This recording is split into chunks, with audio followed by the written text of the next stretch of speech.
Then Judah went up to him and said, Please, my lord, let your servant speak a word to my lord.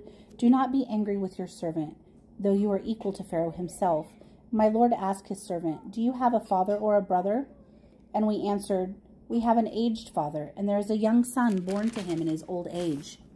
His brother is dead, and he is the only one of his mother's sons left, and his father loves him.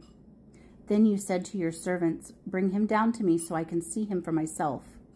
And we said to my lord, The boy cannot leave his father. If he leaves him, the father will die. But you told your servants, Unless your youngest brother comes down with you, you will not see my face again.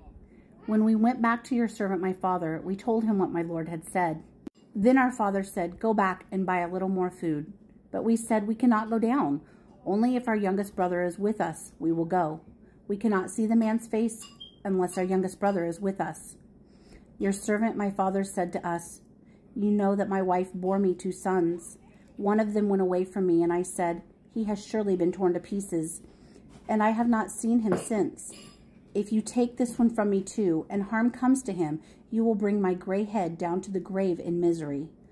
So now, if the boy is not with us when I go back to your servant my father, and if my father, whose life is closely bound up with the boy's life, sees that the boy isn't here, he will die. Your servant will bring the gray head of our father down to the grave in sorrow.